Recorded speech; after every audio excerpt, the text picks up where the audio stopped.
Thanks. All right, we're going to go ahead and get started. And the first one, I believe, is Barry Blust. So, okay.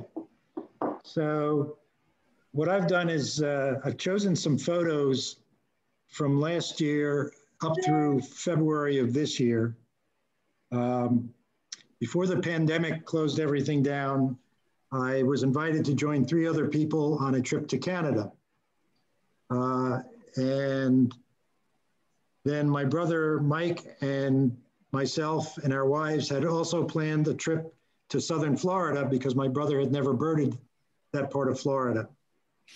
And so we ended up going down there in late February. And just as we were finishing up the trip, the pandemic news started hitting and things started closing down. So we were very lucky on that. Then, of course, during the summer, my birding was just local. And then October, I led the club trip to Cape May. And then there were a few other odds and ends until early this year. So with that, let me get started on the photos. On January 2nd of last year, I was out at a stakeout for a lark sparrow in Lancaster County. And although I did see the lark sparrow, it did not provide good photo opportunities. But this American kestrel carrying a rodent, probably a field vole of some kind, came flying by. Okay, John.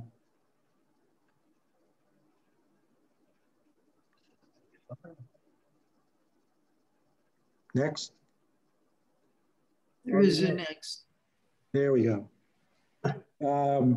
As part of the trip to Canada, we had a couple of northern hawk owls.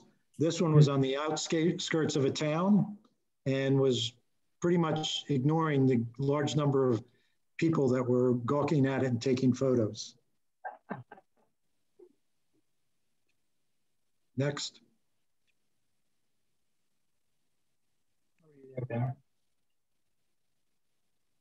There's a delay somewhere. He's not getting it. apparently, it's taking some time to show the pictures. Oh, okay. I see them right away. Yeah. Yeah, as do I. I see them right away, yeah. It seems to be a delay here, but this was one of the many white-winged crossbills that we saw up at Algonquin Park. Next. Mm.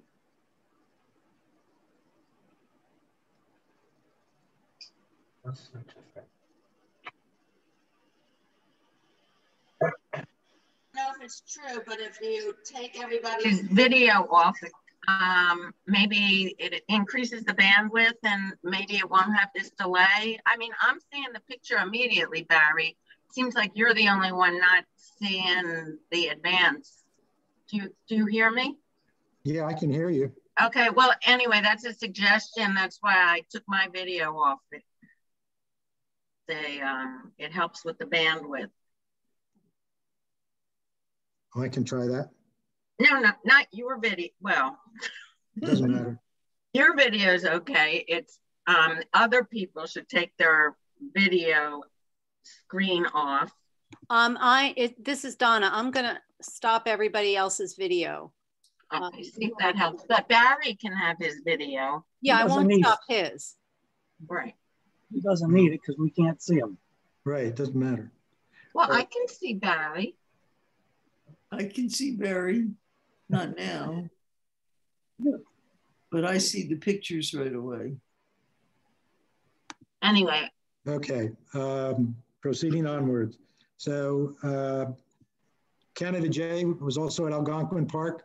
They were very interested in feeding on some cheese that we brought along. They like pepperoni as well. And you can see a couple of bands on its leg. They do a lot of banding up there. Next.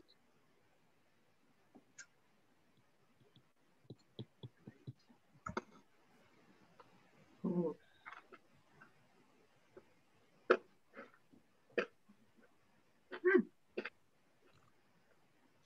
At the headquarters at Algonquin. They had some feeders, and this American martin was under the feeder.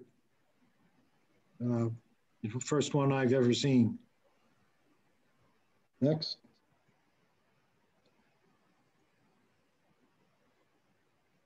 So now we're going to head down to Florida. And here's a shot of a reddish egret. And it may be hard to see, but if you look closely, you can see an antenna protruding from its back and arcing up over its tail end. It's one of the ones they were monitoring. Next.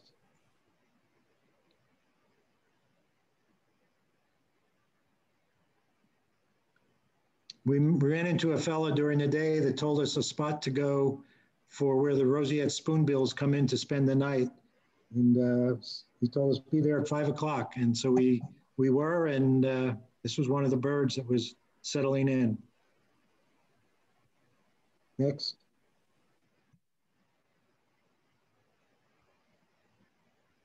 One of the species that my brother needed as a life bird was a Florida scrub jay. And a lot of what we were doing was using the eBird hotspots and information to determine where to go. And there was a place not far from where we were staying where it said they had scrub jays. So we went there and got a couple of pictures of them. Again, you can see these are banded. They're tracking these guys, monitoring them. Next. And the jays were actually building a nest at that spot.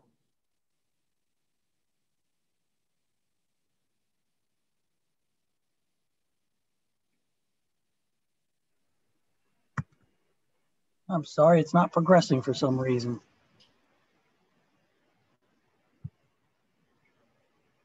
Come on.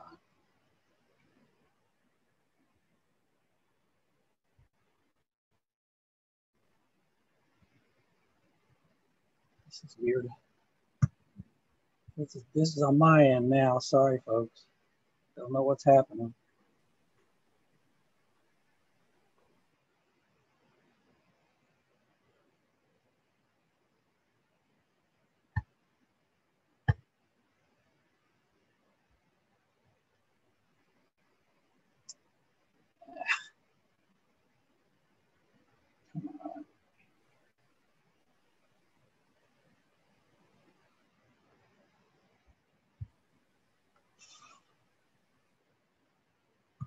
I don't know why this is locked up. It's locked up. Can you guys hear me? Yes. Yeah, I can hear you. Yes. Yes, we hear you. How about if you reboot it or start it over? And then just speed through the slides until you get to the next one after this one. Or try going backwards. I tried, but backwards worked. There you go. That worked. Thanks for Shirley. Good job. Okay, here we go. So at the same spot where we had the scrub jays, we had this meadowlark up on the line singing. Next. Beautiful. Yeah. Then we went to a place called Harns Marsh, and one of our targets there was this gray-headed swamp hen, of which we saw a couple at least. Next.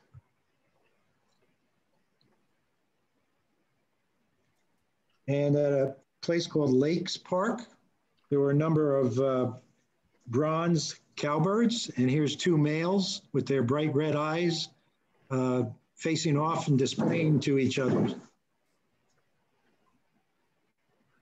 Next.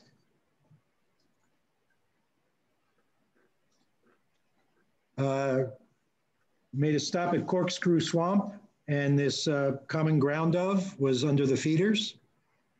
Next. Oh my God. Along the boardwalk, we saw this great egret with this frog in its bill. We watched it for probably 10 or 15 minutes, and we left it in the same way we found it, trying to figure out how to swallow this frog. Next.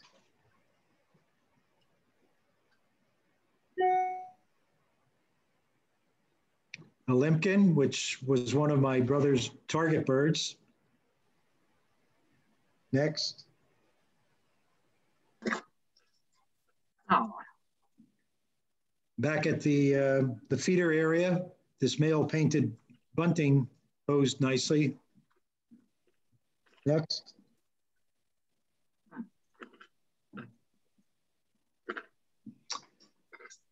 One of the things that we went looking for was some of the exotic species that were in the Miami area, particularly parrots. And here was a pair of white-eyed parrots that we found on the line. Or I think white-eyed parakeets, actually. Next.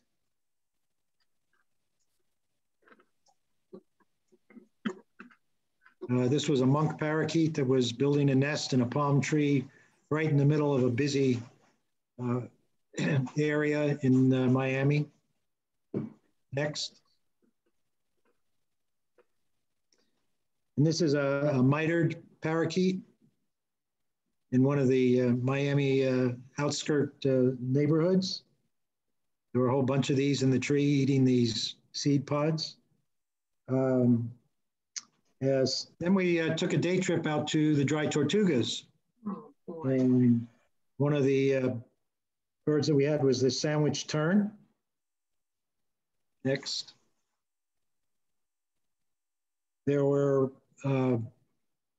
hundreds, if not thousands, of brown noddies going back and forth and collecting seaweed for nesting material and whatnot. And this was one of the ones I managed to get with the nice turquoise ocean in the background. Next.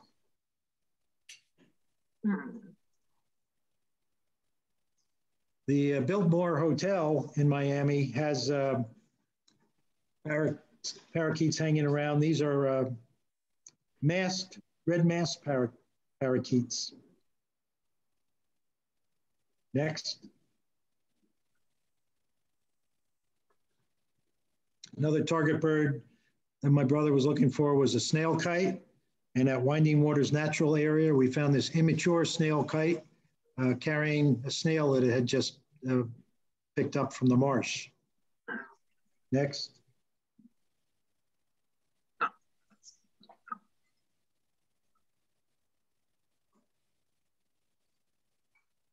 A little lake in a small town, we found black-bellied whistling ducks. Next.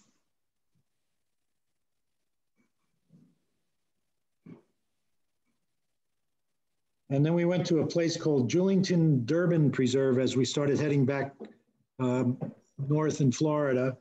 And the target there was a Bachman sparrow. And we were successful in finding that. Next.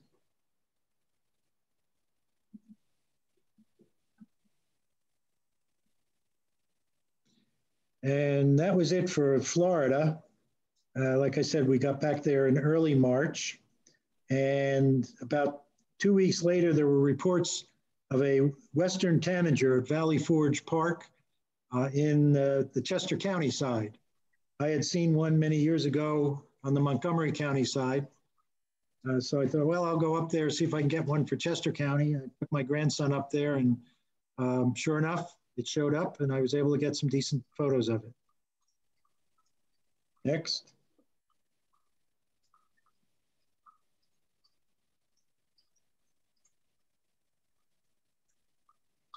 At Upland Farms Park, which is right along Route 100, just about 3 miles from where I live, there's a couple of wet areas, and I was able to find some rusty blackbirds at the end of April last year.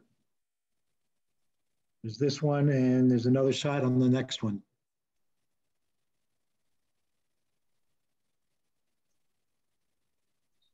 You can see some of the rusty markings on the bird. Next. And another kestrel, but this one was passing by Cape May at the end of September of last year. Next. And speaking of Mississippi kites, There was one hanging around Cape May at late September, early October, and it was this made this pass that I was able to get a shot of from the Coral Avenue overlook area. Next.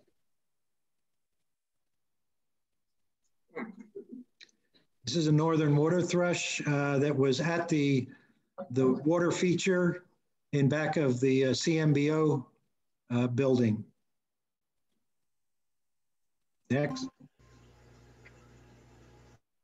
And at Higbee Beach, there was a yellow-billed cuckoo eating a cricket. Next. And everybody probably had looks at red-breasted nuthatches over the winter, and they were already in Cape May last October, and here's one of them. Next.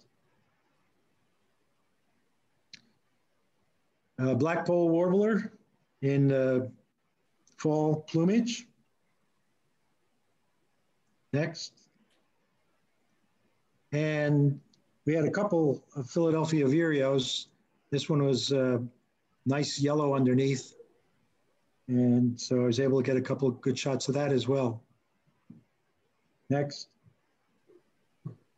Usually on the club trip on the Sunday afternoon, we head up to Stone Harbor Point and we walk down the beach for a ways. And this is one of the reasons we go up there is a piping plover. Next. Also along the beach there are lesser black-backed gulls, and there was this nice adult that was working on a piece of a crab, I think it was. Next.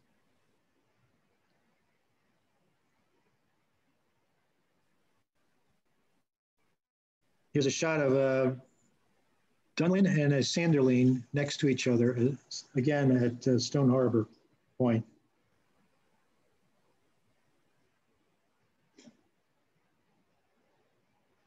Now I stay on after the club trip for another couple of days, and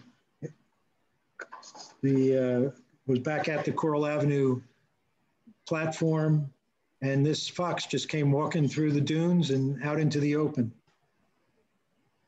Next.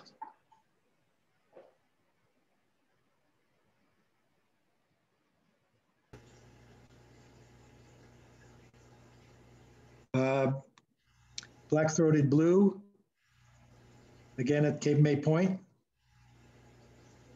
Next. And this is some of the immature white ibises that were hanging around down at the point last year as well. Next. What I didn't mention earlier was that in November, I made a trip out to Los Angeles to visit my daughter and her family. And so I was able to do a little bit of birding out there, and I snapped this shot of an Allen's hummingbird. Next. Then on the 16th of December, I received an alert that there was a tundra bean goose being seen down in Delaware County. And I debated whether to go see this right away or not, because there was a major snowstorm moving in, and it was supposed to start in about 3 hours. And I figured I had about a 45-minute run each way to get down to see this goose. I decided to go for it, saw the goose, met a lot of different birders down there because it was pulling people in from all over. And I watched it for quite a while, hit the road coming home, and about half hour from the house, the snow started, but I did make it home without too much trouble. And I was very glad I went because this was quite a rarity for the area. It later showed up in Philadelphia and was being seen by a number of people there. Next. Up on Homestead Road, northwest of Struble Lake, on Christmas Day, I received a report of a snowy owl. Several years ago, my daughter had found a snowy owl on Christmas Eve, and I declined to go see it on Christmas Day because I was busy helping get ready for hosting Christmas with the family at our place. And the bird was gone the next day, and my daughter has been letting me know for about 7 years now that she had a snowy owl in Chester County. So I finally caught up with her.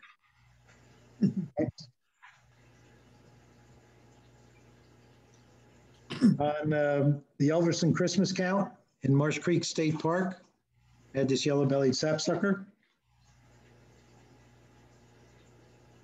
Next. Then in early January of this year, I was on the Great Marsh Bird Walk, and we had this black vulture go over, and I was able to get numbers off these tags and send them in and learn that it had been tagged in, I believe it was near Martinsburg, West Virginia. Next.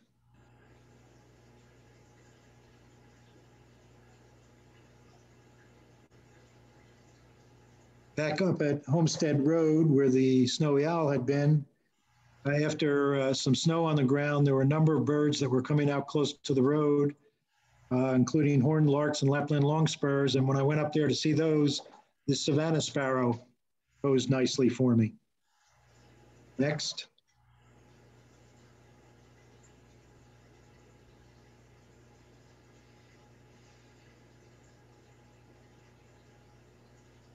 Another shot of the Savannah sparrow. Next.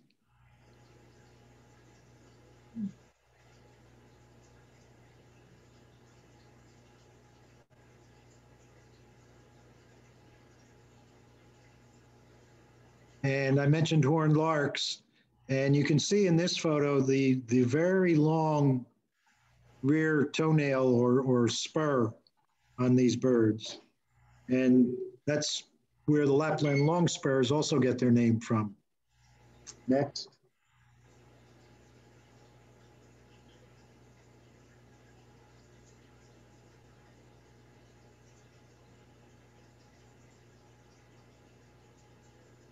But here you can actually see the horns that give the horned lark its name. Next.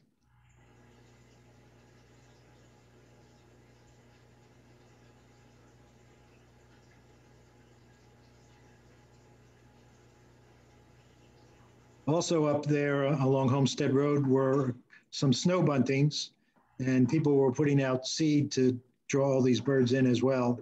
So here's one of the snow buntings. Next.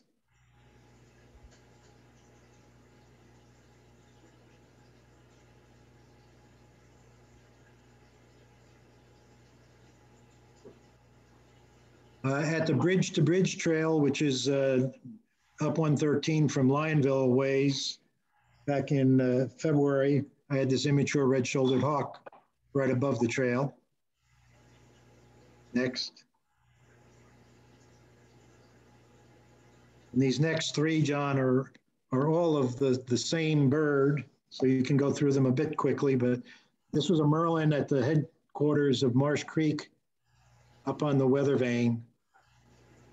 And then he decided to go down to the lake.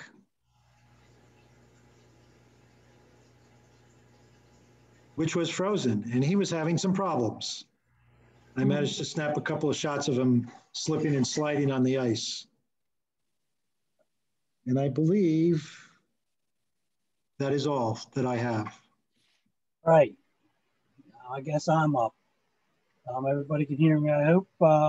I do slightly different. What I try to do is I try to do only pictures from Westchester Bird Club field trips. But I'm cheating a little bit because we didn't have one of these members' pictures on 2020.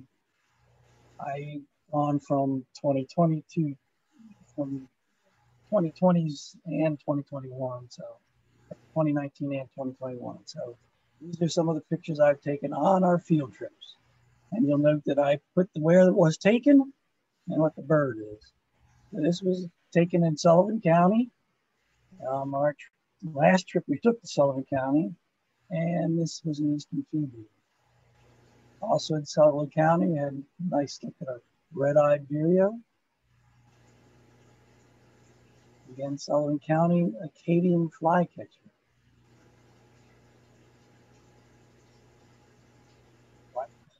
Fernian warbler. That's a pretty bird. And common mergansers out on the river. And of course, just a plain old regular red-winged blackbird. And in Stroud Preserve, we have black vulture, bobolink. This is a male. And in Delaware, the Delaware and South trip that year, we had white ibis, a juvenile white ibis, between a couple of egrets. And down at Fort Mahan, we had a bunch of diamondback terrapins crawling up on a rock. At Caspian Tern down there. First hawk, juvenile, the great blue heron, and Forster's tern, kind of winter plumage here. And the least tern, tell by the yellow bill, and kind of moving into winter plumage. Sanderlings. Ruddy turnstone, you just grab something out of the sand and it's kind of splashing around. Cedar waxwing.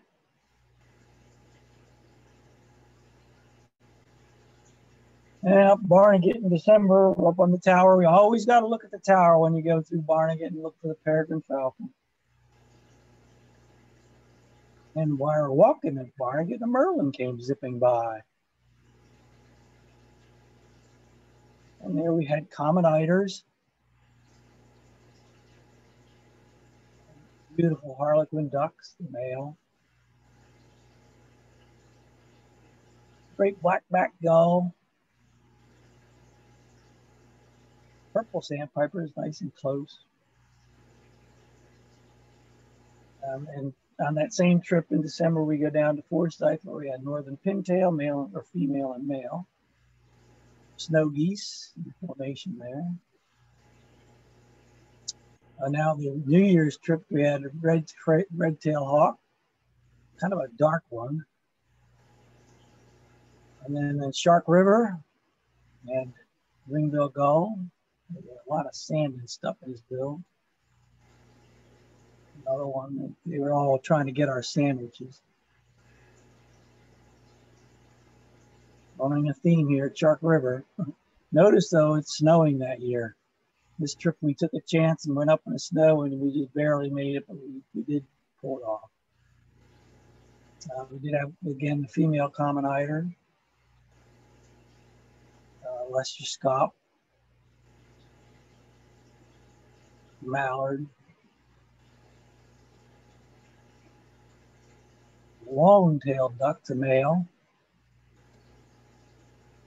common loon, and then in I guess it's February, whatever, or no, May, or it's probably Bombay hook, and a juvenile bald eagle, ring-bill gull, Caspian tern, eastern kingbird, and bobolink hiding in the weeds way out there. We did find a little blue heron. This must have been in the August trip. And great blue heron. Then now we're in October and it's Forsyth. So we're now in the next year. And we're at Forsyth in October. Great blue heron, great egret, Bobtail grackle. Very colorful bird for what looks like a black bird. Red-throated loon at Barnegat now in December. Common eiders again, they're good there. It's the females. On the CBC, a nice picture of a Carolina red. A field sparrow. Red-tailed hawk going by. And some of the one of the trips we took the Great Marsh. We had eastern bluebird, female. And the Warwick Park, well, the word we were trying to get was the hermit thrush, and we got it. And the gold crown kinglet showing us its crown. And snow geese were just going over us almost continuously. Well over 200 or 300 snow geese that day. Really pretty. Red-tailed hawk. Interesting to note the variability of the red-tailed hawks on these pictures. And Lorimer Preserve, I didn't get many good pictures, but I did get these two little fox kits. Just as adorable as could be. This was a real tough picture to get because the sun was behind them. All right, Bob Pierce, you're up.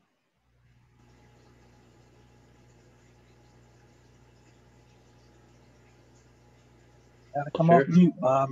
Okay. Can you hear me now? Yep. Okay, good. All right, John.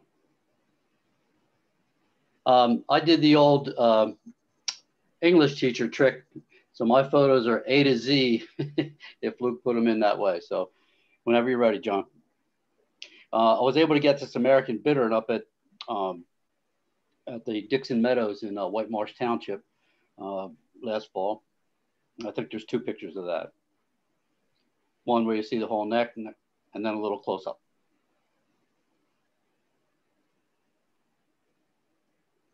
Okay. These are American black duck. I did at John Hines. It's only a 15-minute drive for me here from Media. So I got a nice black duck with the mallard female in the back. And this American oyster catcher I got on the beach at Belmar, New Jersey, last summer.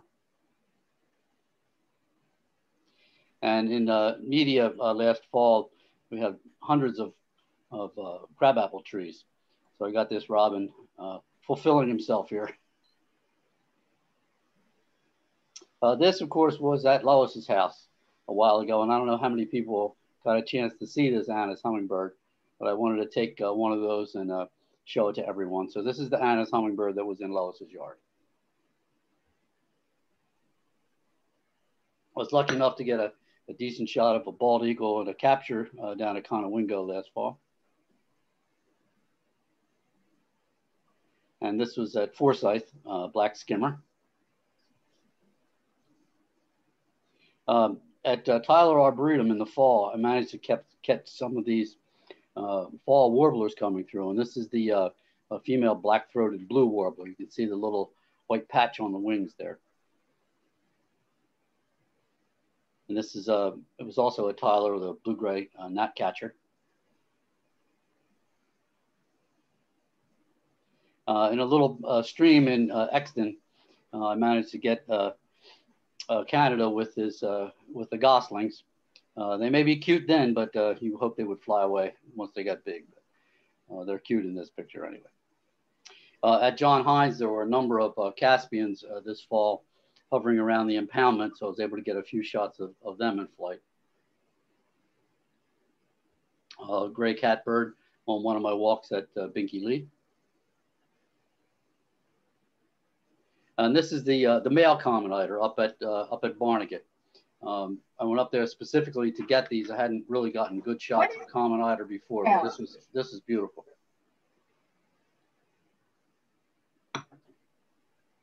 Out in Michigan, these common golden eyes are relatively common in the lakes. So out there in March, I got this pair of common golden eyes. And there's a river walk in the town where I live in Michigan called the Marshall River Walk. And just a few weeks ago, I got this common grackle, the bronze phase. You can see the gold from the back all the way to the tips of the tail. This common tern I got down at the shore with a little teeny snack for lunch. This eastern kingbird, when I was back a few weeks ago, I was able to take one little ride down to Bombay Hook. So this was from Bombay Hook just about a month ago. And this eastern phoebe with a giant spider for lunch, I got right at the Anselma Mill in Chester Springs, about a half a mile from my old house. Eastern towhee I got this fall this past fall at Tyler Arboretum as well. He was gracious enough to get out of the weeds and pose for me up on a branch. This glossy ibis was down at the Welcome Center in Ocean City. Last summer, I spent a week down there and spent a few days over at that rookery at the Welcome Center. This green heron is at that little pond, if you're familiar with the Anselma Mill, out in the back there. It's usually there every summer. The harlequin duck up at just this past January up in at the Barnegat Lighthouse, right along the inlet there. This hermit thrush, was at Binky Lee. And I was fortunate to get this little blue heron in the mottled plumage down at the Welcome Center at Ocean City. It was nice to be able to see the patterning, which you don't often get to see on these immature little blues. This was Belmar Beach in New Jersey last summer. These turned on eggs. And another lease tern at the same area at Belmar Beach. And then this is a leucistic American robin. A friend of mine who lives in Paoli said, you got to come out and see Lucy, called her Lucy, who nested, and the chicks didn't seem to mind. Whoever was bringing in food, she had 4 chicks in there. And I was able to get it perched. It was a very unusual looking robin, of course. A Lincoln sparrow. This was right at Binky Lee. Popped up out of some scrub. I saw those little beigeish orange streaks on it and was able to get some good pictures of Lincolns. This was also in the fall at Tyler Arboretum. A Nashville warbler came through. And Northern Parula, this was at Binky Lee last spring. Northern Pintail, I was able to get some nice shots of these at John Hines right at the impoundment last fall. Male, of course. This Northern Mockingbird was very territorial for these winterberries outside my old house in Chester Springs. So anytime anything would get near it, especially American robins, it would get mad, shoo them away, come back, guard its winterberries. A pair of Northern Shovelers. This was at John Hines again. Orchard Oriole at Exton Park last spring, right after the pandemic was putting everybody out of trips with other folks. I managed to get this Orchard Oriole, and I think Donna was there that day. I think she saw the Orchard Oriole as well. Pine Siskins, this was once again at the Dixon Meadows up in White Marsh Township. There was a flock of about 12. And I was able to get some good shots of those. Piping plover, this was up at Nickerson Beach. I made one trip up there last summer for one day. So I was heading up to Massachusetts, and I was able to get a pretty good shot here of a piping plover. Purple sandpiper, this was at Barnegat.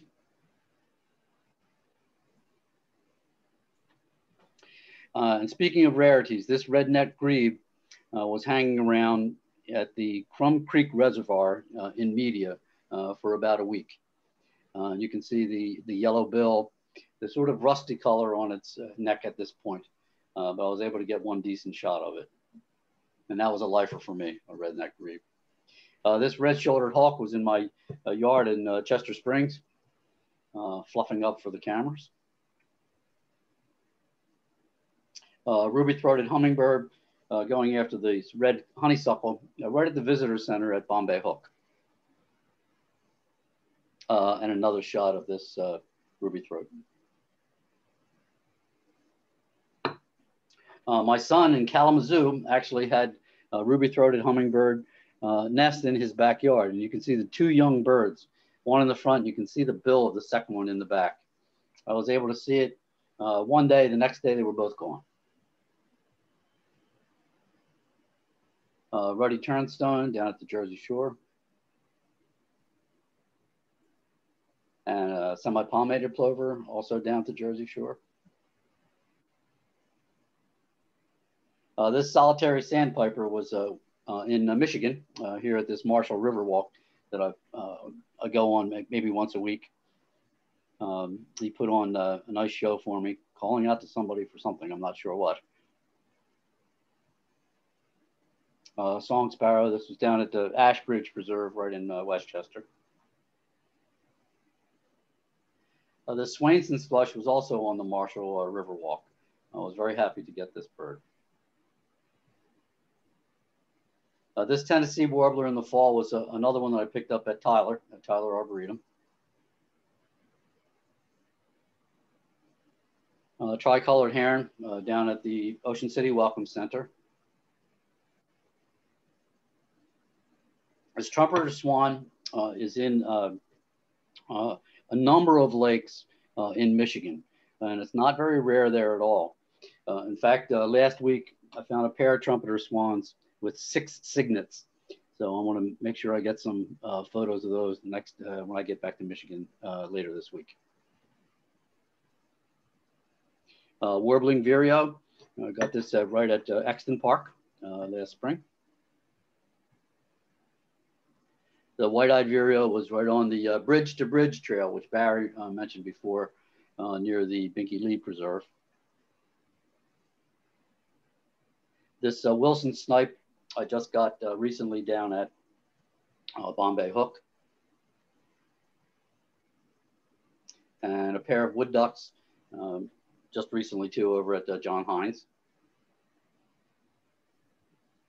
And yellow warbler also at John Hines. And a yellow legs. I like this picture because of the reflection. I think it would be just the same turned upside down. But that was out of one of those runoff ponds at Exton Park. Okay, thank you.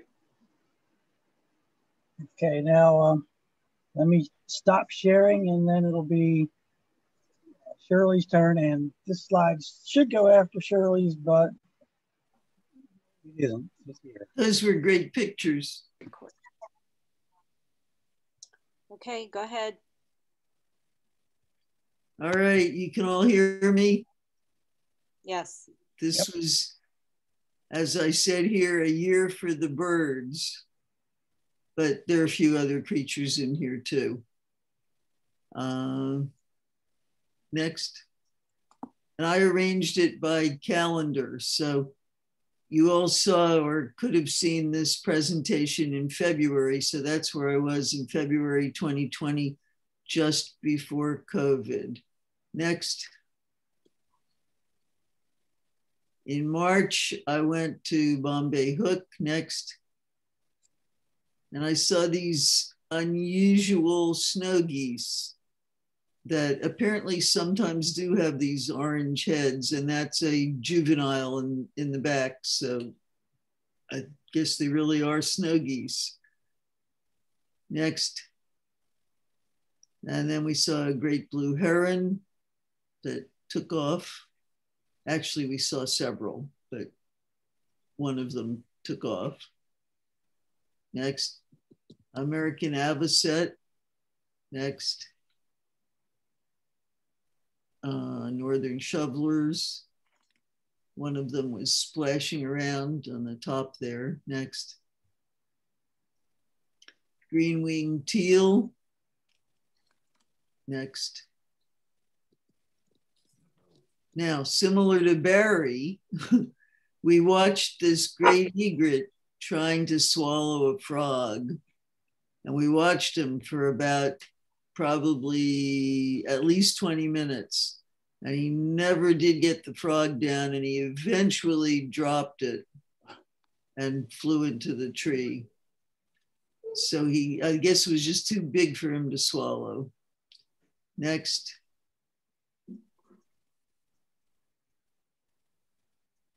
We saw a few other creatures too. So we saw actually 2 of these brown snakes, which is some sort of water snake, but they weren't in the water. And then we saw sunning itself a red belly turtle. You can't tell it's a red belly turtle. You can't see the red, but the rest of it looks like a red belly turtle. Next. On to April. Next. So I have these Canada goose that hang around my yard and mostly mess up my driveway. And I concluded they are not very smart. So a few years ago, before I had a tree cut down, there were a lot of pine needles on the roof, and they had made a nest on the roof. So the pine tree was cut down. There were no pine needles on the roof, but they went up on the roof and laid eggs. So those are the eggs. While I was sitting back where my computer is, I would hear this buzz. The egg rolled off the roof and splat.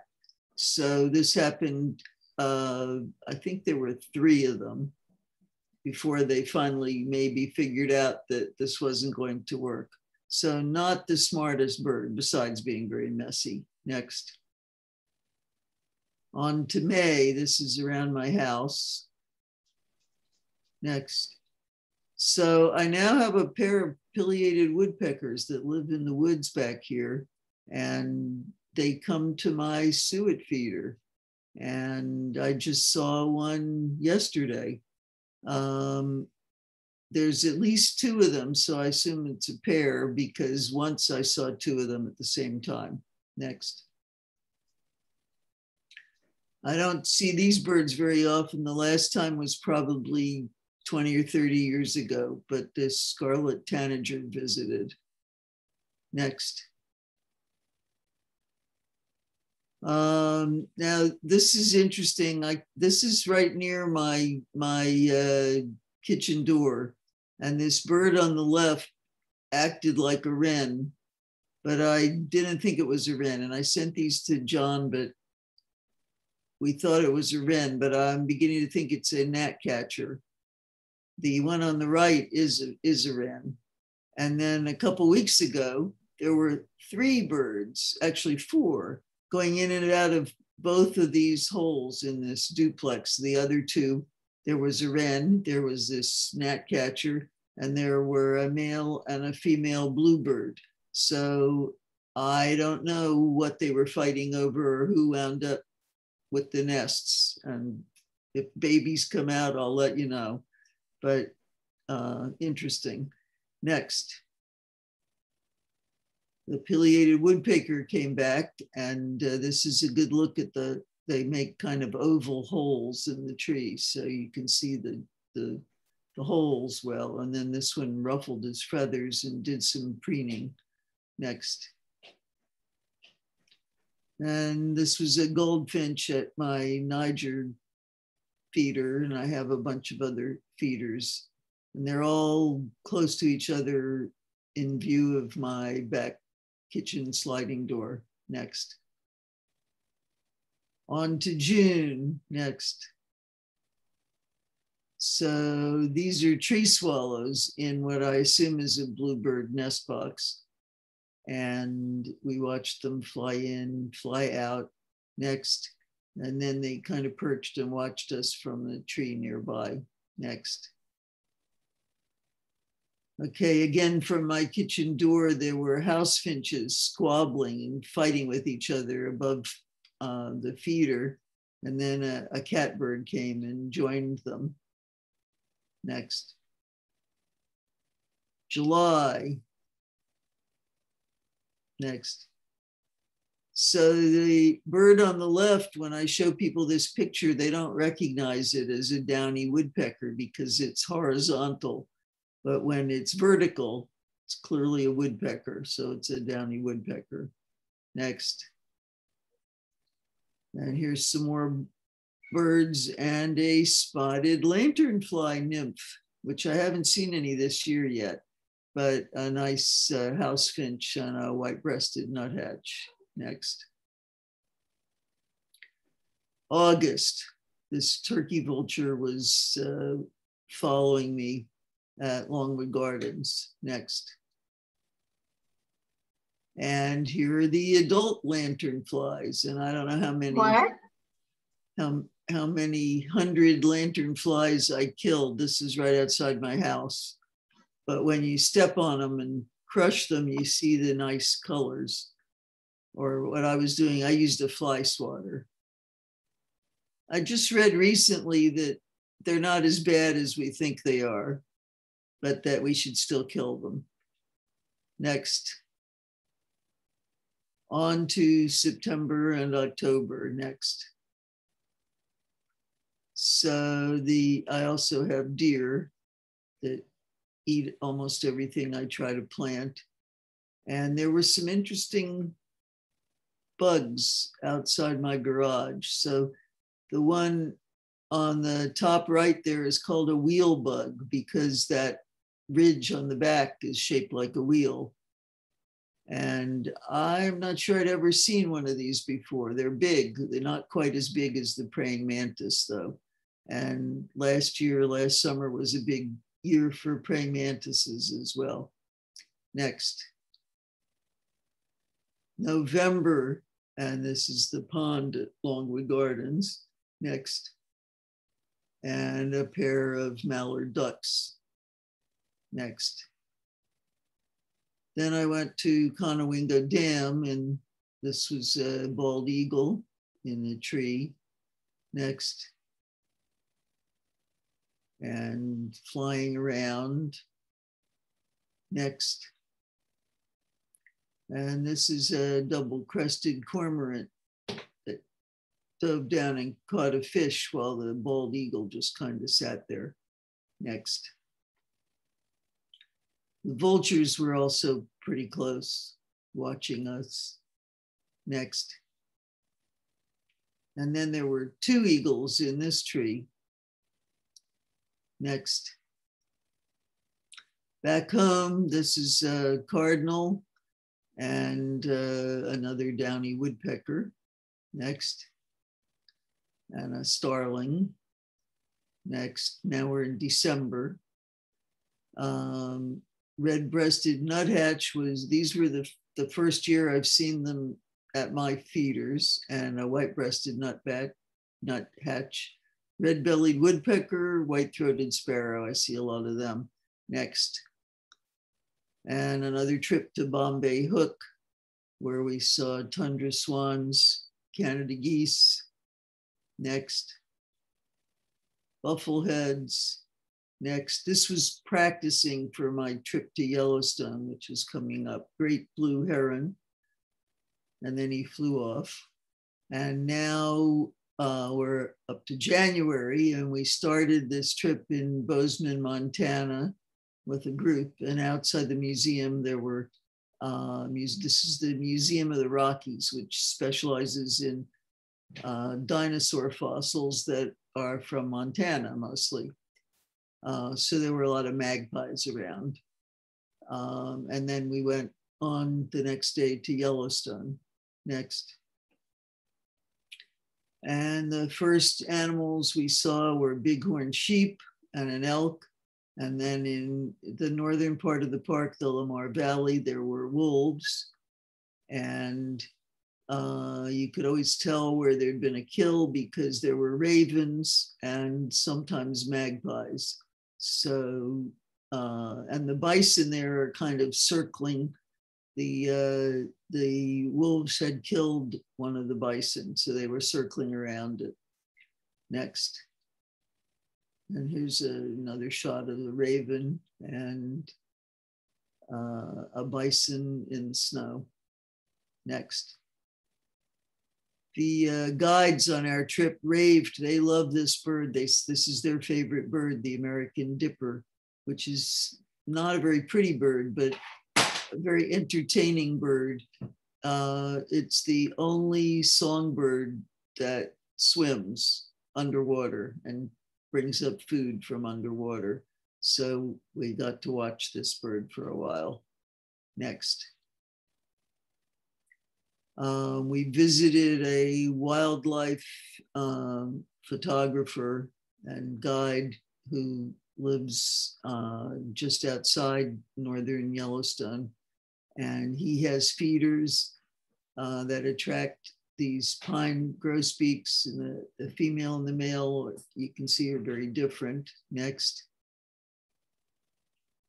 These are mountain chickadees, similar to our chickadees, but clearly different. Next. Clark's nutcracker, there were a lot of them. Next. Steller's jay, it's a very pretty bird. Next. There was a hairy woodpecker there and a red-breasted nuthatch. Next. Now, he didn't have American martins. Barry had that one too, but he had pine martins who come to the feeders, and he also puts out food for them. So this is another member of the weasel family. Next. And they were very cute.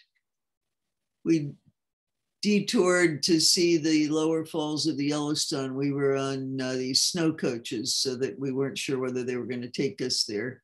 And before we went there, there was a bald eagle by the side of the road. Next.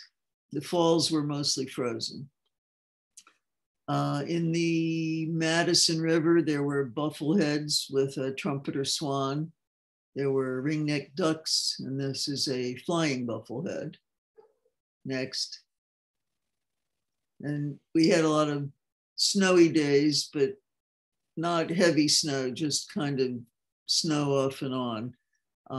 So these are the trumpeter swans in the snow and common mergansers. The trumpeter swans apparently winter there. They only have maybe about a dozen that spend the summer there, but they flock in from further north for the winter. Next.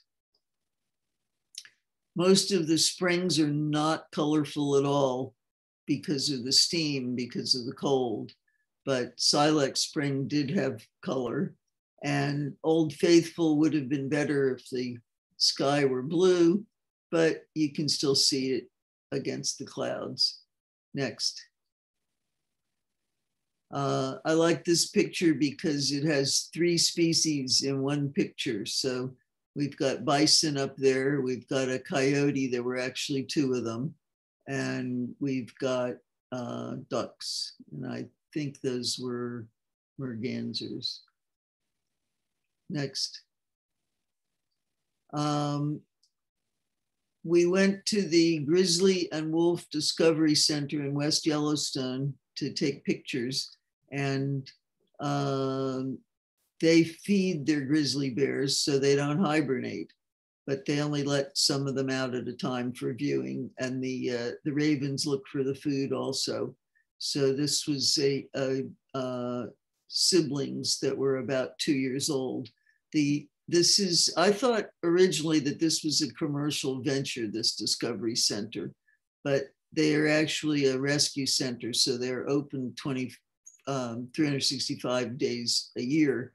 And these are animals that either were injured so they can't be released, or in the case of the bears, they were either orphaned or possibly bad behaving. And again, the alternative would have been that they would die. So they are there in this sanctuary. And there are a few birds there too. And one of them, there was a bald eagle there was shot in the wing, so it can't fly. And I don't know the story of this owl, but it also was a rescue. Next. In Grand Teton, we were heading south and there was a flock of birds and our guide said, oh, just starlings. And then he looked up and they weren't starlings. They were gray-crowned rosy finches. And they were flying all around this one tree. And then next they landed on, next, we stopped. They landed on the power lines and then they went back to the tree. So it was hard to get pictures of them, but there they are. Next. Then we went to the National Elk Refuge where about 4,000 elk migrate from higher altitude and come down here. They don't always feed them, but if they're very low on natural food, then they do put food out for them. And they make money by taking people on sleigh rides to see the elk. Next. And there was a pond or a river near the elk refuge. So we watched birds for a while, and these were trumpeter swans. And we discovered that it looks like they're swimming, but the water must be about 6 inches deep. Next. And there were ducks there, common goldeneye, mallards, common merganser. And so we watched them for a while. And next. That wasn't quite the end of the trip. We also went back to another part of the elk refuge where they had bighorn sheep. But this is a good end for the bird part. So here's a pair of mallards. And that's it. Thank you all. Shirley, I just wanted to give you an update. I learned last year that the pine marten's name has been changed. It's now the American marten. So what you had and I had